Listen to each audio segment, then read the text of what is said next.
Dr. Phil, I used to be one of your role models when I was a child.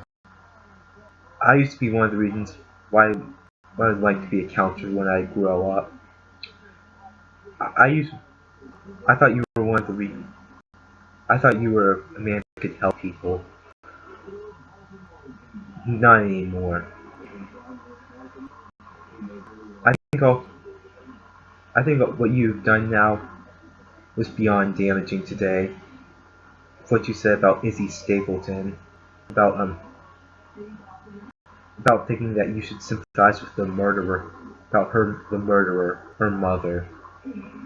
There have been so many murders in the autistic and the disabled community, and more than often, the disabled people are blamed because of how burdening their lives are and how tragic they are.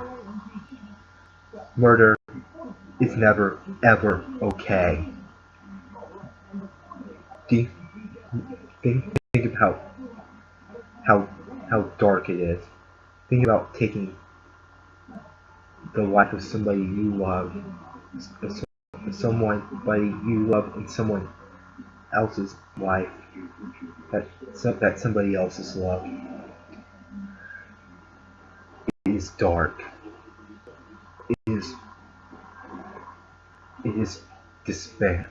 It is despair. It is just a black hole. That's what murder does. Murder, or attempting to murder somebody, or suicide, is never ever okay. In the next part, you talk about how autism is burdening and how it's a tragedy. It's far from that. Being autistic, I mean, yes, there are some things that are more difficult for us, and that can be very painful, especially with sensory and frustration to communicate. But all that can be supported and helped. You know, even if there are few resources available, it is much better being autistic than being killed or living with a disease. Because being autistic, there are so many people that have succeeded, such as Bill Gates, Dan Aykroyd, Ari Ne'eman, Michael John Carley, all those guys. Being autistic can open new doors of life and help you open a new world of opportunity.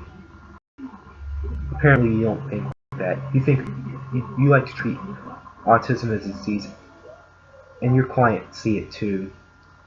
And I'm not surprised, because you've had some clients that said that autism was tragic, or any other disability, such as Down syndrome, saying that nobody should ever live with this, and that if they found that their child was disabled, that they would abort them. No, abortion is death.